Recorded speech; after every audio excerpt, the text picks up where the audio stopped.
Lula livre. Mais do que nunca, reforçar a questão da democracia, reforçar os direitos fundamentais, as liberdades democráticas. De alguma maneira, o governo Bolsonaro é o nosso governo de vestir. Não tem nenhuma vinculação com o projeto soberano. A descoberta do pré-sal muda a correlação de forças geopolíticas. É uma tecnologia que está colocada em jogo.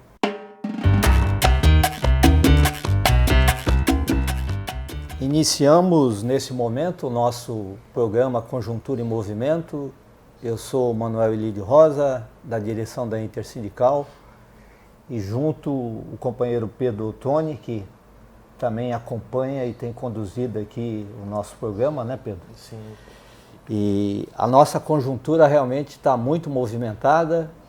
Iniciamos nesse momento dizendo Lula livre, e é necessário nesse momento discutir em todo o Brasil, com todos os trabalhadores, infelizmente essa farsa da Lava Jato, que nós sabemos que foi uma operação política, onde setores do judiciário se tornaram politizados e partidarizados, onde você criminalizou o adversário e você acabou a possibilidade de discussões políticas. Então todo mundo passou a resolver tudo através ou da violência, ou do ódio, ou através das prisões, achando que a gente vai resolver as grandes questões do nosso país, abandonando a política. E é necessário nesse momento a gente retomar a discussão política. Agora, a política só existe a partir do momento que você tem respeito à liberdade do outro e você respeita a democracia. Então, nesse momento, a gente sabe que o presidente Lula tem uma liberdade que ela, a princípio, é com seus familiares, é uma liberdade provisória, mas é necessário ser julgado o habeas corpus, que discute a questão da parcialidade do juiz Sérgio Moro, que tem que ser julgado, e o presidente Lula necessita ser inocentado para que o processo democrático comece a caminhar no nosso país.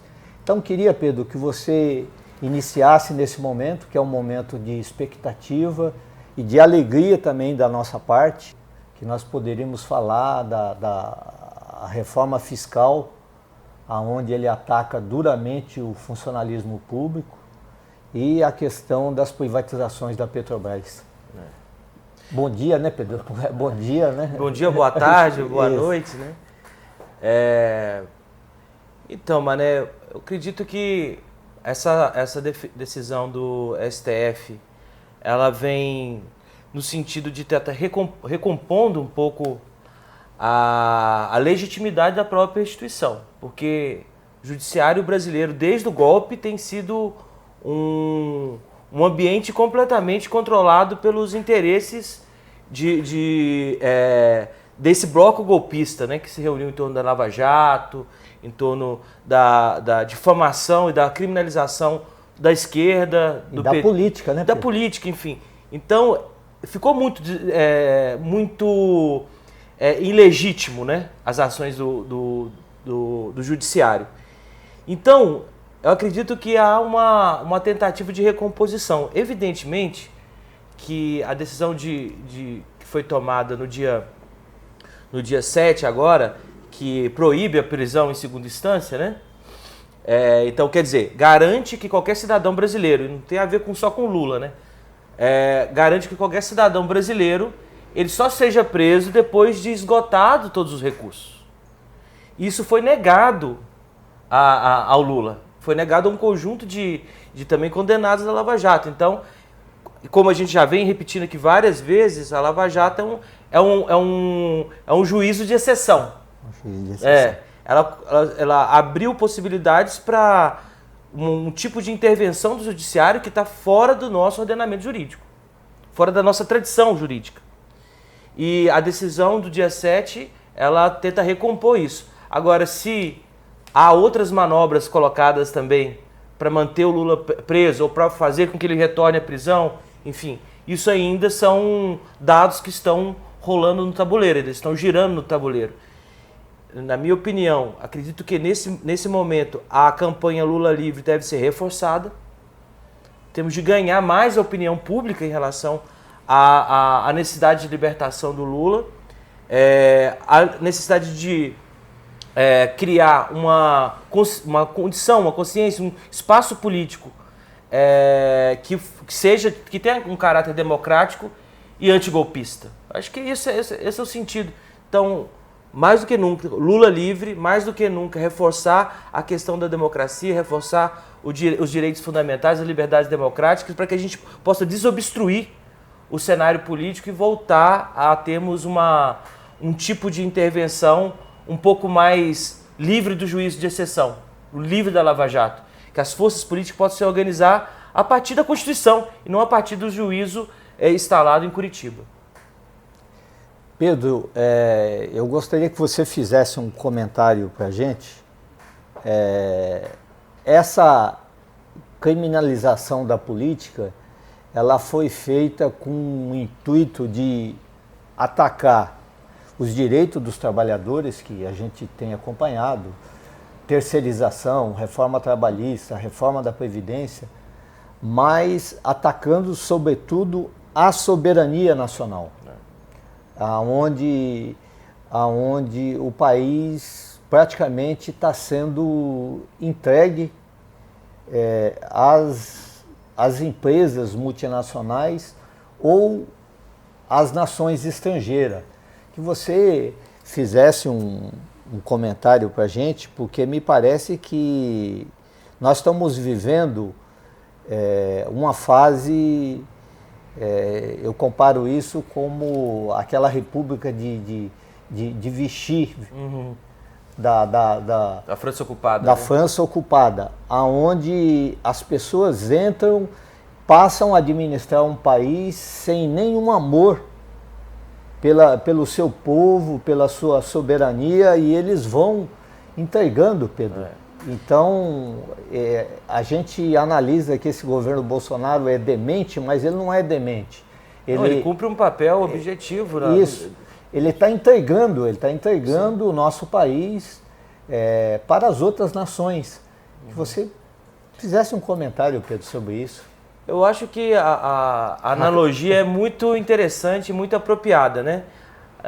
O governo de Vichy é uma cidade francesa que virou sede do governo francês sobre a ocupação nazista, lá nos anos 40. Então, a Alemanha invade, toma metade do território, mais da metade do território, e instala um governo fantoche em Vichy. Que, inclusive, que o general de Gaulle se rebela contra essa situação e cria um governo legítimo, um governo de resistência francesa, inclusive no exterior. Então é interessante isso, porque de alguma maneira o governo Bolsonaro é o nosso governo de Vichy aqui. Ele é um governo de fachada, porque na verdade ele responde a estímulos externos desde do processo eleitoral. Então, o que unificava, hoje a gente não fala mais isso, mas alguns meses atrás a gente colocava como um governo de 4 núcleos, né? O núcleo militar, o núcleo ideológico, o núcleo jurídico ali, Lava Jato, né? E o núcleo econômico do Paulo Guedes, né? O que unificava esses 4 núcleos? Uma orientação externa. Então não é um governo que persegue interesses próprios fortes. Não, ele responde a demandas exteriores, responde a necessidades estratégicas, principalmente dos Estados Unidos. Então essa característica que esse governo tem. Então é um governo, sim, de um país que está sob ataque de interesses internacionais. Então, tanto a Lava Jato, o impeachment, o processo de privatização, como você colocou, o processo de retirada de direitos, tem a ver com uma intervenção em larga escala de interesses internacionais associada a interesses privados no Brasil, mas que não tem nenhum corte nacional. Ou seja, não tem nenhuma vinculação com o projeto soberano, não tem nenhuma vinculação com mediação entre os interesses das classes sociais no Brasil. É, na verdade, um governo, sim, que quer retirar restringir as liberdades democráticas, os direitos e o acesso do povo brasileiro ao controle dos seus recursos naturais. Nós sabemos que a nossa República de Vichy, eles estão num processo de entrega total do nosso país, que nós precisamos ir para a rua, precisamos resistir. E eu gostaria que você falasse um pouco do petróleo, porque o pré-sal é até agora a maior reserva descoberta no mundo dos últimos 20 anos. Nós sabemos que a descoberta de petróleo no Mar do Norte pela Noruega se tornou uma poupança de 1 trilhão para o povo da Noruega, que hoje não pagam impostos, as suas gerações terão saúde e educação de uma forma gratuita, e a gente sabe que o nosso pré-sal foi feito na lei de partilha para que se você investisse na saúde, da educação dos nossos filhos, dos nossos netos, aquele Brasil que nós continuamos sonhando para o futuro. Só que eles estão numa linha de entrega dessa riqueza. Que você comentasse um pouco o processo de privatização que eles agora vão implementar e estão dispostos a abrir mão do nosso pré-sal. Então, Mané, eu acho esse assunto o assunto mais delicado do ponto de vista da conjuntura, porque de alguma maneira o pré-sal, uma análise sobre o que significa o pré-sal para a geopolítica, para o Brasil, para a correlação de forças internacionais, faz com que a gente possa ter elementos para entender o que foi o golpe, o que foi o governo Bolsonaro, o que é o governo Bolsonaro, o que foi a Lava Jato. A Lava Jato surgiu do quê? Surgiu principalmente um ataque à Petrobras, né? Ela tem toda uma espionagem, né, Pedro? Uma espionagem. Então, assim, ela está estruturada diante disso. Então, para ser assim, bem sintético em relação a isso. Primeiro, a descoberta do pré-sal muda a correlação de forças geopolíticas. Porque o petróleo é um recurso escasso, ele ainda é a base energética da sociedade moderna, mesmo com todas as iniciativas de transição, para conseguir fontes alternativas, nenhuma tem escala e tem um custo compatível com o petróleo. E por isso existe guerra no Afeganistão, existe guerra existe guerra no Iraque, ataque na Síria, enfim. Existem essas tensões geopolíticas, porque as grandes potências disputam esse recurso escasso. Pronto, então acho que isso é fundamental para a gente entender. Não é uma mercadoria comum. É uma mercadoria muito específica e que, de alguma maneira, organiza a sociedade como nós a conhecemos hoje. O segundo elemento é que o pré-sal ele é uma reserva muito especial. Ele é diferente das reservas, por exemplo, da Arábia Saudita, que é um tipo de petróleo que ele é mais superficial, ele é mais fácil de ser explorado, então o custo é mais baixo. O pré-sal brasileiro ele tem uma singularidade, porque foi a tecnologia desenvolvida pela Petrobras por esforços de nossos engenheiros, engenheiras, trabalhadores dessa empresa estatal brasileira que conseguiu viabilizar. Então não é só uma descoberta de uma reserva de petróleo, é a descoberta de uma forma de extração que a torna viável. Então não é só um conjunto de barris que está colocado em jogo, é uma tecnologia que está colocada em jogo. Né? A Petrobras é a empresa que mais registra patentes no Brasil. Então ela tem essa capacidade e ela não é só uma sonda que fura e um duto que drena o petróleo. Ela é todo um complexo industrial, naval, petroquímico, que de alguma maneira dá condições de geração de emprego, de geração de tecnologia, etc. Então esse é o papel geopolítico. O Brasil, com recurso escasso e em abundância, né? Um recurso escasso no nível internacional, mas abundante no caso brasileiro, com a tecnologia viável, né? E com capacidade de extração e de colocar isso no mercado, o Brasil, inclusive, poderia começar a alterar o valor, o preço, a forma como esse produto é colocado no cenário internacional. Então, essa é a importância. Então, entendendo isso, a gente entende o que aconteceu, por exemplo, essa semana. Dia 6 agora de novembro, o governo abriu um leilão dos excedentes da Bacia de Santos, de 4 áreas da Bacia de Santos. E por que excedentes? Porque em 2010 houve já uma cessão onerosa, ou seja, o petróleo brasileiro, assim como qualquer mineral no Brasil, ele pertence ao Estado brasileiro. E o Estado concede a exploração a partir de alguns termos. Isso é o caso do minério, o caso, né, do nióbio, do alumínio, é o caso também do ouro, é o caso também do petróleo. O que foi feito em 2010? O governo abriu cedeu onerosamente, ou seja, recebe da Petrobras, e a Petrobras tem o direito de explorar até 5 bilhões de barris nas áreas da Bacia de Santos, áreas do pré-sal. Só que o volume de petróleo dessa área é muito maior. É muito maior. Alguns indicam que é 4, 5 vezes maior. Os que já são, vamos dizer assim, calculáveis. O que estava em jogo agora dia 6? Dia 6 estava em jogo o seguinte: olha, o excedente desses 5 bilhões de barris vai ser negociado, né, nesse leilão. E o governo fez toda uma movimentação para que fosse aberta, né, enfim, que empresas estrangeiras se interessassem nessa concessão do governo, nessa cessão onerosa do governo.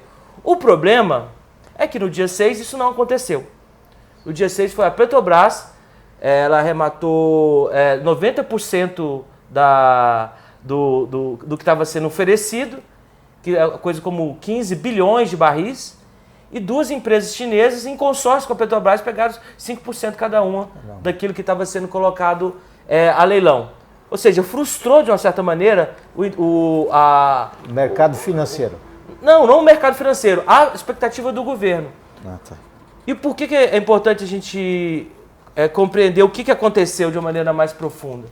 Para a gente não cair nessa discussão que eu acho ruim, que fala assim, o governo é incompetente, olha aí, não conseguiu nem vender. Não é bem isso. Primeiro, que bom que não foram as grandes empresas petroleiras que compraram.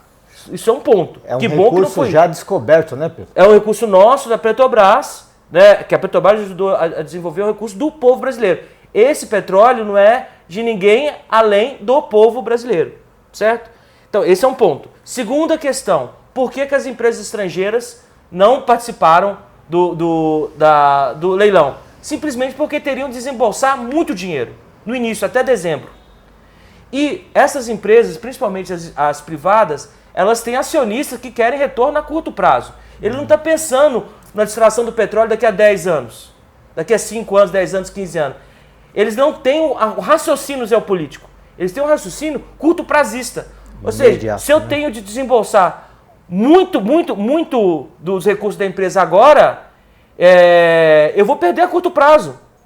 Então foi isso que aconteceu. E só empresas estatais, nacionais, brasileiras, como a Petrobras, ou estrangeiras, no caso chinesas, ou outras estatais, têm esse objetivo a longo prazo. Ele não pensa na distribuição dos dividendos, dos lucros e dos dividendos. Do próximo mês, ele pensa daqui a 10, 15 anos no seu fortalecimento. Então, as empresas estrangeiras não compareceram, principalmente as privadas, porque o retorno a curto prazo era baixo e teriam de desembolsar agora em dezembro. Importante isso. E o que aconteceu? A Petrobras então assume essa bronca, compra essa concessão. Ela, no final das contas, está resolvendo um problema que o Paulo Guedes criou. Quando ela compra do governo, ela vai pagar 70 e alguma coisa bilhões agora em dezembro, se não me engano, eu não sei o número certo, ela está respondendo à crise do governo. Por que o governo queria fazer a cessão onerosa desse jeito agora? Para entrar dinheiro no caixa. Para entrar dinheiro no caixa. Como no estrangeiro ninguém se colocou à disposição para resolver esse problema, a Petrobras agora paga ao governo parte desse recurso agora já em dezembro e resolve o problema do Paulo Guedes. Porque não tem crescimento econômico, nenhuma das medidas que foram feitas até o momento resolveu o problema da crise econômica, tende a piorar no ano que vem. Então, em síntese, o que aconteceu dia 6? As empresas privadas estrangeiras, as petroleiras, correram e a Petrobras vai manter o controle da exploração do petróleo nessas 4 áreas, mas ao mesmo tempo vai ter de pagar pela crise que o Paulo Guedes e o governo Bolsonaro estão criando. Vai pegar o dinheiro do caixa da Petrobras e vai colocar no governo para tentar, de alguma maneira, equilibrar as contas desse governo que é um fracasso do ponto de vista econômico. Agradecemos o Pedro pelas explicações, Pedro, e dizemos a todos os companheiros que é necessário manter a nossa mobilização e a nossa organização para defender todos os nossos recursos e a nossa democracia. Encerramos com Lula livre e até a vitória a todos os nossos companheiros.